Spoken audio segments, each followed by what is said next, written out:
అది కూడా అంటే మీరు గెలిచే అవకాశం రాలేదనుకోండి ఈ 11 ఏళ్లలో ఖచ్చితంగా ఉంటుంది. 10% అన్న ప్రభావం చూపిస్తుంది కదా. ప్రతి ఎన్నిక కూడా ప్రతి స్టేట్లో కూడా అదే ఓటర్ లిస్ట్ కదా. ఇప్పుడు ఓటర్ లిస్ట్ సరే, ఈవీఎంతో పాటు ఓటర్ లిస్ట్ కూడా కదా.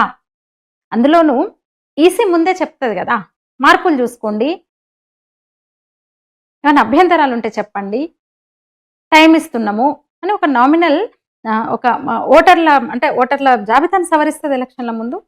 చెప్తుంది అభ్యంతరాలు ఉంటే చెప్పమంటది, కొత్త ఓట్లు ఉంటే చేసుకోండి అంటది, మార్పులు చేర్పులు ఉంటే చెప్పండి అంటది, పార్టీలకు అభ్యంతరాలు ఉంటే మాకు చెప్పండి అంటది, కంప్లైంట్ చేయొచ్చు అంటది.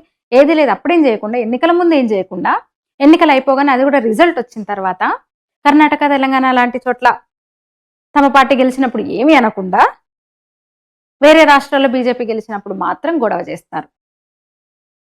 ఫైనల్గా ఇప్పుడు ఓట్ చోరీ, నిజంగా ఈ ఓట్ చోరీ, రాహుల్ గాంధీ తీసుకున్న ఈ ఓట్ చోరీ నినాదం కాంగ్రెస్ పతనానికే, అయితే దేశానికి మంచిది.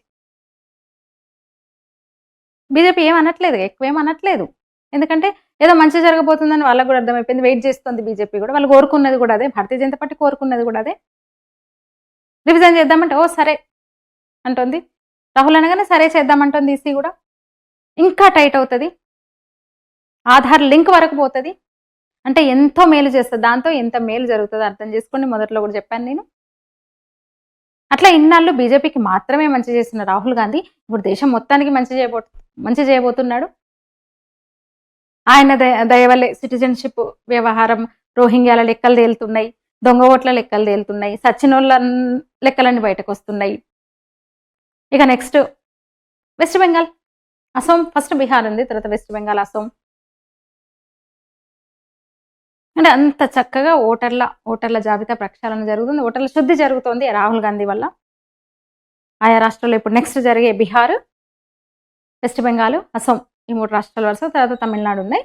దొంగ ఓట్లు లేకుండా ఉండేటట్టున్నాయి, దొంగ ఓట్లు కాకుండా శుద్ధి జరిగి ఆ ఓట్లతో ఎన్నికలకు వెళ్ళబోతున్నామేమో. ఆ రాష్ట్రాలు వెళ్ళబోతున్నాయి ముందు, బీహార్, ఆ తర్వాత వెస్ట్ బెంగాల్. ఇవి నెక్స్ట్ బీహార్ తర్వాత మీరు ఇది కూడా గమనించాలి, బీహార్ తర్వాత వెస్ట్ బెంగాల్లో, అసోంలో ఎలక్షన్లు జరగనున్నాయి. వెస్ట్ బెంగాల్లో మాత్రం ఎస్ఐఆర్ను నేను రానివ్వను, ఓటర్ల జాబితా సవరణ నేను చెయ్యని అని అంటుంది, దొంగ ఓట్లను తీసేయని అని అంటుంది, చచ్చిపోయిన వాళ్ళ ఓట్లు కూడా అట్లనే ఉండాలి అంటుంది మమతా బెనర్జీ. కానీ అసోంలో మాత్రం హిమంత బిశ్వ శర్మ ఓటర్ల జాబితా ప్రక్షాళన జరగాల్సిందే అంటున్నాడు. అంటే అర్థం చేసుకోండి మీరు. ఎందుకంటే మమతకు ఉన్నాయన్ని దొంగ ఓట్లు, స్టాలిన్కు ఉన్నాయన్ని దొంగ ఓట్లు, ఎవరివో కూడా మళ్ళీ నేను చెప్పక్కర్లేదు. అందుకే వాళ్ళు వద్దంటున్నారు, అసోంలో కావాలంటున్నాడు. వాళ్ళు ఎందుకు వద్దుంటున్నారు, వీళ్ళు ఎందుకు ఈ రాష్ట్రంలో ఎందుకు కావాలంటున్నాడు.